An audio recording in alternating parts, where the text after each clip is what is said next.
Part 1. The Door Without Form, a call to the awakening traveler seeker. What if the world is not as real as you think? What if every face, every situation, every limitation you encounter does not come from out there, but is a subtle reflection of something within, your beliefs? But ancient wisdom from Hermes Trismegistus to the Hermetic text whispers the opposite. The world is not scenery. The world is a mirror. From the first day you opened your eyes, you were taught that the world is objective, solid, and separate from you. And the mirror reflects only what you believe to be true. In the famous double-slit experiment, electrons change behavior simply because they are observed. Observation is not passive. Observation creates reality. Are you still a victim? Or are you the one shaping the universe in every moment? And you, seeker, are that very observer. Today, modern science, specifically quantum physics, has begun to echo this same truth. A journey not to know, but to see, not to believe, but to awaken. So if the world responds to your belief, Hermes said, as within, so without, as above, so below. This is not poetry, this is law. And you, whether you realize it or not, are living within a reality shaped by the deepest beliefs you carry inside. Today, we unfold a Hermetic map, the architect within, the creative power of belief. The door has opened, but not to the world. It opens into you. Are you ready to look? Part 2. Stepping into the Temple of Truth. Where belief forms reality, you stand before the mirror. You have seen the world not as a static backdrop, but as a wave awaiting your gaze to solidify. Yet why is this so? What lies beneath that reflective surface, where each level of consciousness spirals down to the soul's core? To answer, we must delve deeper into the ancient Temple of Truth. From inherited wounds, from unconscious whispers, from the gaze of parents long ago, these seeds are quietly planted in the mind, and the world outside simply echoes that code. We seek not definitions, we seek realization, because beliefs are not built from words, but from lived experience. From this point, we will journey through 5 levels of knowledge as ancient initiation rites to unpack, observe, and ultimately transform the reality you are living. Layer 1. The mirror that watches back each tradition embraces the same truth. The external world is not absolute reality, but a reflection of the inner. This does not mean everything is imaginary, but that the world is a reflex of consciousness. The observed depends entirely on the observer. No awareness, no world. But when observed, even by a device, the wave collapses into a particle choosing a single outcome. This means reality is not predefined. It awaits conscious attention to lock into form. At its center is a mirror carved from black obsidian, one that does not reflect your face, but instead reveals the truths you hold. Imagine, seeker, a sealed chamber in an ancient temple. If you believe the world is harsh, every person who approaches becomes a potential threat. You are not seeing reality, you are seeing your beliefs reflected. This mirror exists across civilizations under various names: the Speculum Mundi in Hermetic lore, the Maya mirror in Hindu culture, the cosmic bronze mirror of ancient China, and the Tezcatlipoca mirror of the Aztecs, the god of inner reflection. It mirrors how we perceive ourselves and live our lives. In ancient Egypt, people looked into mirrors not just to adjust their appearance, but to examine the heart, in the weighing of the heart ritual from the Book of the Dead. The heart was placed against a feather but guided by a mirror of the soul. The mirror does not just reflect what you know. All of it reflects light emitted from the center where you sit, a living mirror projecting your reality outward. And as Hermetic traditions tell us, the unconscious is not darkness, it is where awareness has not yet shined. If you believed yourself guilty, you were drawn into do it not because the gods judged you, but because you judged yourself. But only phenomena mediated through the lens of consciousness. In other words, the world is not directly experienced, it is translated through your mind. In the East, Mahayana Buddhism teaches the concept of the mind as a clear mirror, where all phenomena are merely mirrored appearances. The mirror does not create forms, but if the mind is tainted, the reflection becomes murky. If the mind is clear, the realm is peaceful. There is no real world outside, only a mirror reflecting karmic beliefs within each being. Hermes Trismegistus writes in the Corpus Hermeticum, "All is mind. The universe is mental. Now bring reason to this altar of knowing. What ancient sages whispered, modern science confirms. In quantum physics, the double-slit experiment demonstrates that when unobserved, electrons behave like waves existing in countless possibilities simultaneously.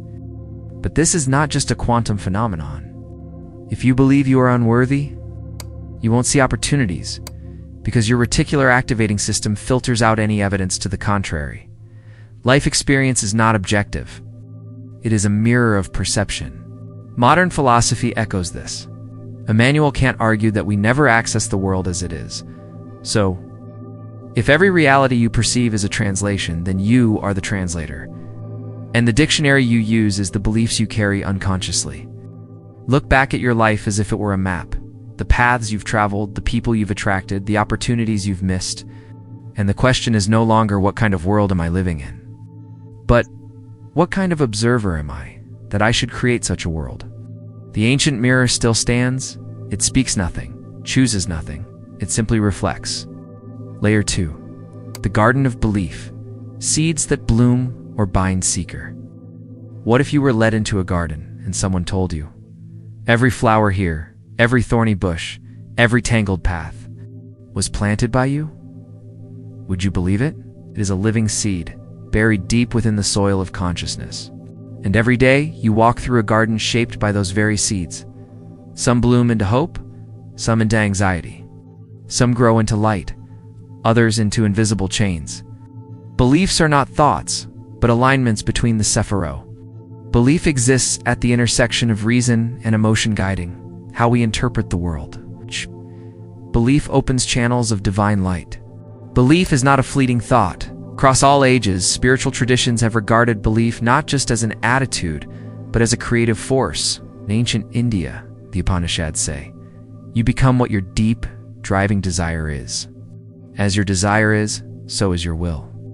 A child hearing their parents argue over money may internalize. Money brings suffering. Someone betrayed in first love may adopt. Love is self-destruction. As your will is, so is your deed. As your deed is, so is your destiny. And one can only enter this flow if false beliefs are removed. A true Taoist must live like water flowing over stone. Only when belief no longer constrains can one dissolve into the way. This does not refer to surfacely wants, but to samskaras, the impressions in consciousness that mold personality. Even saying, "I don't believe in anything," is a powerful declaration. I believe the world is untrustworthy. The shamans don't just treat the body, they clean the inner garden. They believe illness does not originate in the flesh, but in beliefs that twist the flow of life force. Phrases like, "I'm not good enough," "the world is dangerous," or "love always leads to pain," become so ingrained that we no longer see them as beliefs. Do they bloom or bind? We mistake them for truth. These circuits cause you to see reality only through the lens of what you already believe. A person who thinks they're unworthy cannot perceive love even when it stands before them. Like someone wearing tinted glasses, everything appears colored. Likewise, in Jewish Kabbalah, the tree of life represents the architecture of consciousness, each branch, a form of wisdom or energy. In ancient Greece, Plato described the soul as composed of three parts: reason, spirit, and desire. And each belief is a tree growing from the soul's soil, some reaching for the light, others burrowing into shadow. Today, modern psychology offers a similar model. Core beliefs, the foundational ideas formed in early childhood that shape how we perceive ourselves in reality. But they are not truth. They are seeds. Neuroscience confirms this. When a belief forms and is reinforced over time, it creates stable neural pathways. And the danger is this: most beliefs were never your conscious choice. They were planted by adults when you were too young to question. By society, by religion, by trauma. Over time, the seed becomes a tree, and the tree blocks out the sky. The shamanic traditions of South America. Ayahuasca rituals are not merely for healing, they are for uprooting distorted beliefs. Similarly, in Taoism, Wu Wei is not an action, it is non-resistance to the natural flow. And here lies a profound truth. You cannot be without belief. Even doubt is a form of belief. So the question is not, do I believe? But rather, what do I believe? And what harvest is it producing in my life? Look at your garden. Which plants are dominating? You are not the soil. You are the gardener. And you can choose new seeds. Today, Layer 3. The flame that listens. Science and the spirit of belief seeker. Have you ever sat in stillness, without praying, without thinking, just listening? There is a flame not to burn, but to respond. A flame not rising in the sky, but quietly burning within you. The flame of belief. And the wonder is this: it is never silent.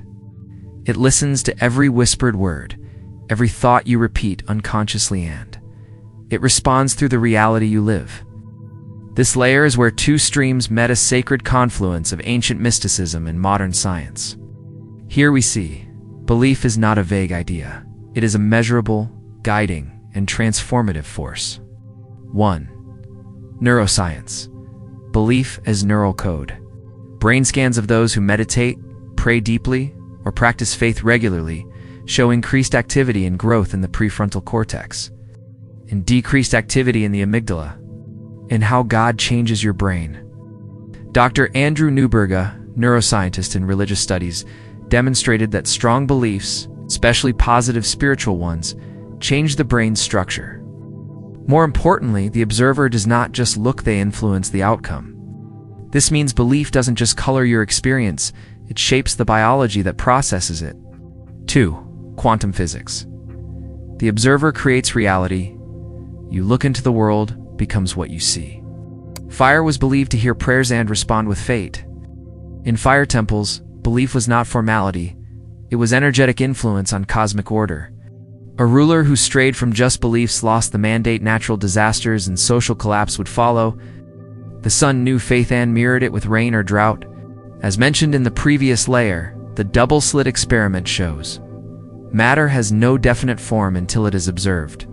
Physicists like John Wheeler, following Niels Bohr, stated, "No physical phenomenon is real until it is observed." When patients take a sugar pill, believing it is medicine, their bodies create real chemical reactions. Dopamine increases, pain decreases, immunity strengthens. That is, the existence of the universe depends on conscious participation. By releasing belief and emotion through orgone energy, patients often healed without medication.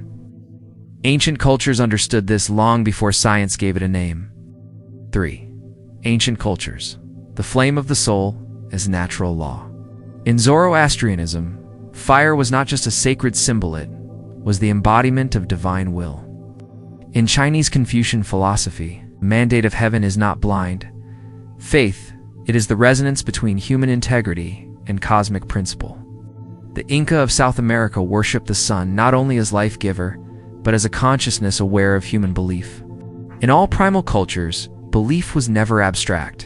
It was sacred causality, bridge between inner mind and cosmic structure. 4. Placebo and nocebo. The mind creates biological outcome. One of the clearest proofs of belief's power is the placebo effect.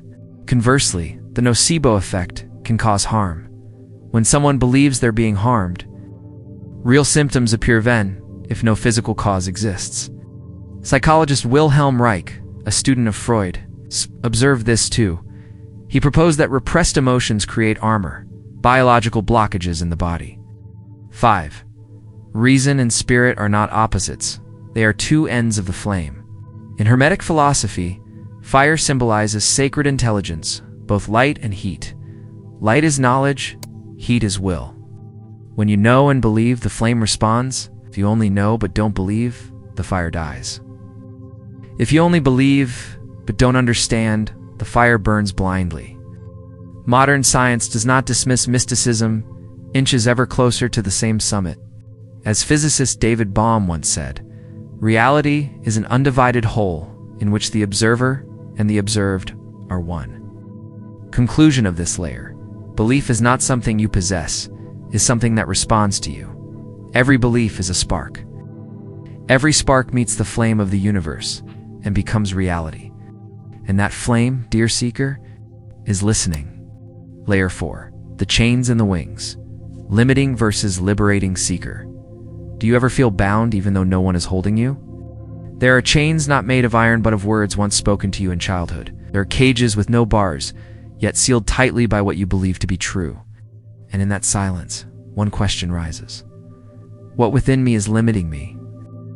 The answer is not circumstance, not others, not fate.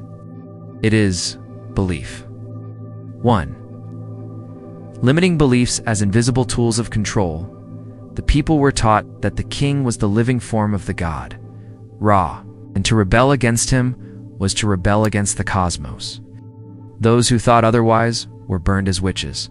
That belief was so strong, it moved millions to build pyramids, not through coercion but through conviction. Since ancient Egypt, pharaohs didn't rule by force alone, they ruled by belief. In medieval Europe, the church needed no prisons only to instill the belief. The body is sinful, freedom is heresy. This means negative beliefs become deeply rooted. If you once failed at expressing yourself, your brain records. Speaking up is unsafe. And from there, you limit yourself not because you're weak, but because your brain thinks it's protecting you. Even today, beliefs like success must come through suffering. Money is the root of evil. Women can't lead, disguised as reality. Or art can pay the bills or dark spells controlling millions without a single physical chain. But humans feared the fire, feared punishment. Thus, the fear of knowledge of freedom is itself a limiting belief, the Dhammapada says. Mind is the root. Action arises from the mind. If the mind is tainted, suffering follows like a cart behind an ox. And you, seeker, may still be wearing those chains. 2. Neurological mechanism. Why negative beliefs linger longer? The human mind evolved to prioritize safety over happiness. The amygdala records negative experiences to avoid danger. This is not mere metaphor. It's a biological, spiritual, it's a social effect. When you deeply believe you are allowed to dream, your behavior shifts, your choices shift, and the world begins to respond in kind. When repeated, negative beliefs form strong neural pathways. This leads to a confirmation bias. You notice only what confirms what you already believe. Ignore the rest. You believe unlovable gives you only see rejection gives, and the world becomes exactly what you believe. Those who believe I can learn, I can grow actually improve, biologically rewiring their brains, enhancing skills over time, or expansive, free. 3. Ancient cultures. From bondage to enlightenment. In Hinduism, Shiva's dance as Nataraja shows him in a ring of fire, one hand holding the flame of destruction, the other blessing. Under his foot lies a small figure symbolizing ignorance. Not sin, but a false belief about the self. Shiva does not kill outer enemies, he tramples the illusion within the mind.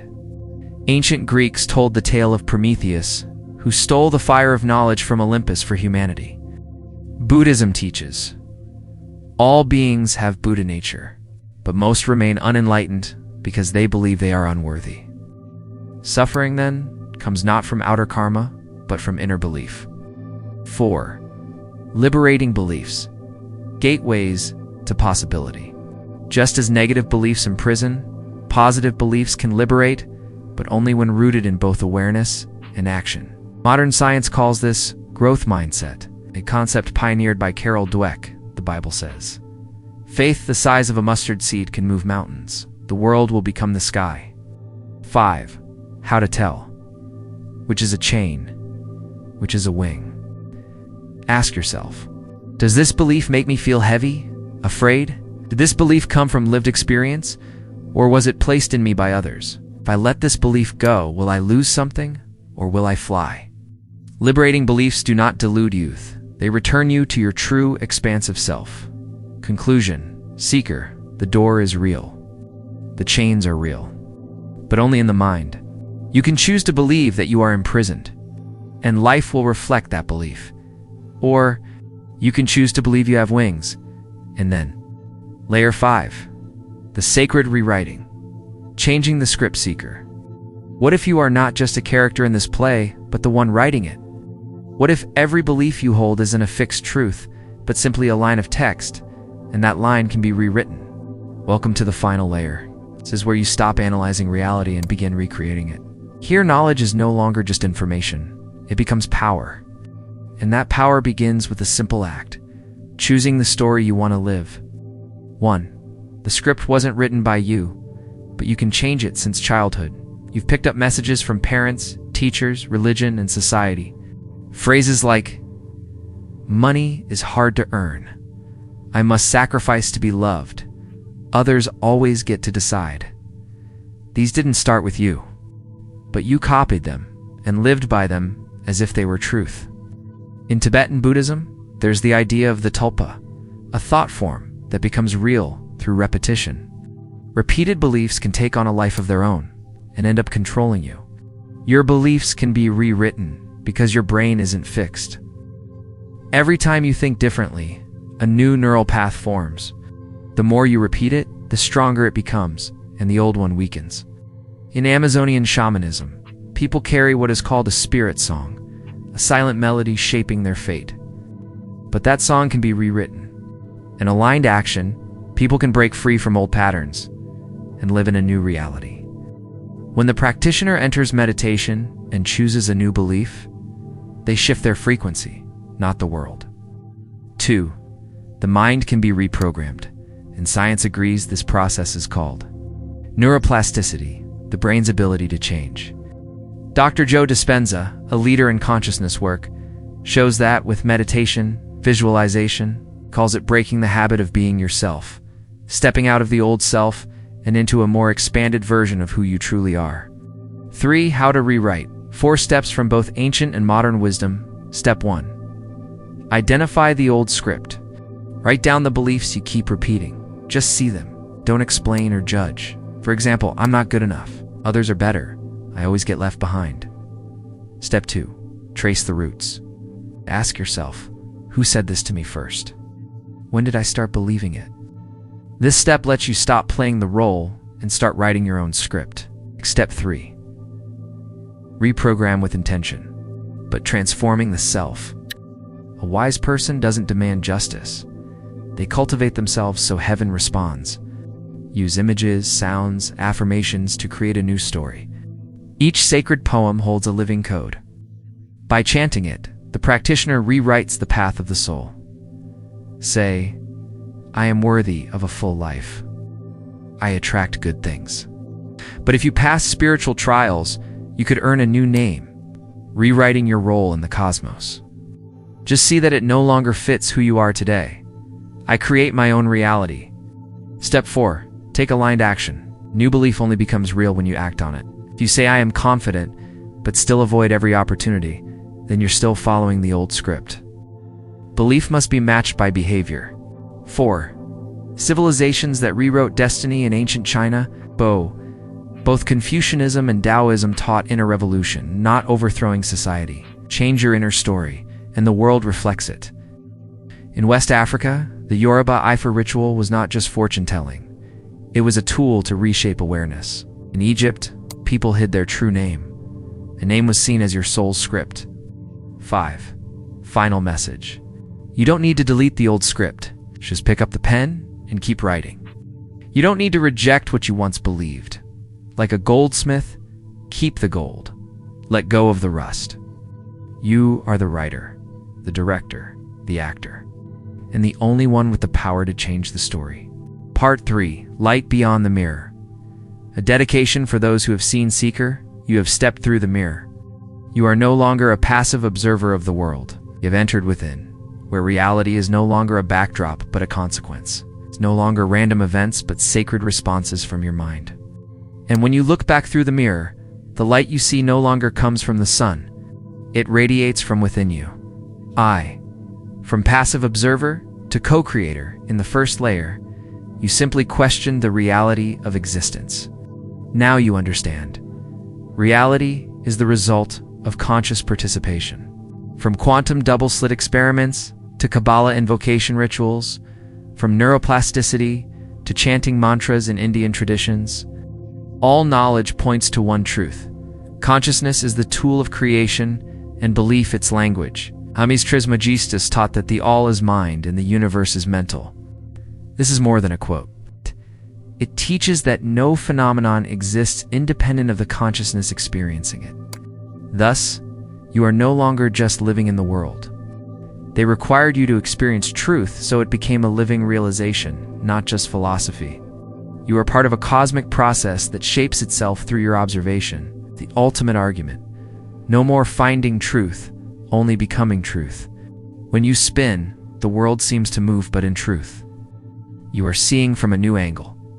To reach it, you must journey inward through your own internal heavens and underworld's 9 layers of the shadow, 13 layers of light. You cannot find what you do not believe is real. That means you only truly believe when you act on a liberating belief, and from there reality transforms.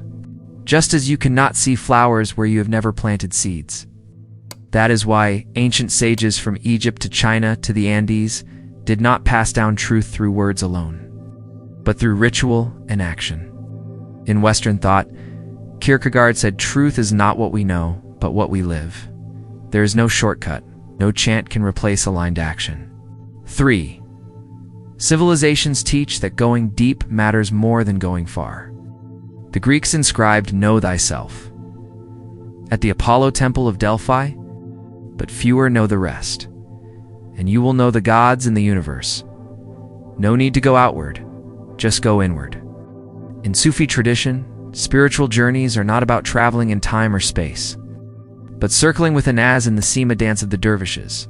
The Maya spoke of Hunab Kutha, cosmic center, the heart of all creation. So the light you seek is not ahead, it lies behind the mirror you dared to pass. IV, final reflection. The world changes color when you change your eyes. Consider this. If someone swaps a red lens for a blue lens, the scene shifts. But the scene itself doesn't change, only the viewer does.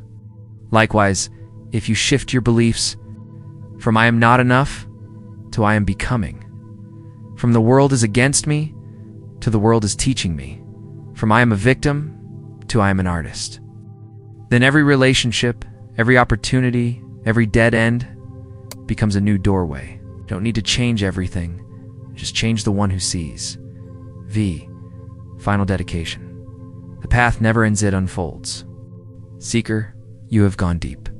You have seen the mirror does not reflect your surface, but your essence. And if you have looked there, know this. You are no longer a wanderer. You are one who remembers. You are witness, author, and living symbol of a liberated reality. But be mindful. Awakening is not a destination. It is an invitation. An invitation to move forward, not to get more, but to become more yourself. Final question. So if you are the scriptwriter, the gardener of seeds, the bearer of the mirror, what will you plant? What will you see? What will you believe in the next moment? Because who looks outside dreams, and who looks within awakens. Attributed to Carl Jung.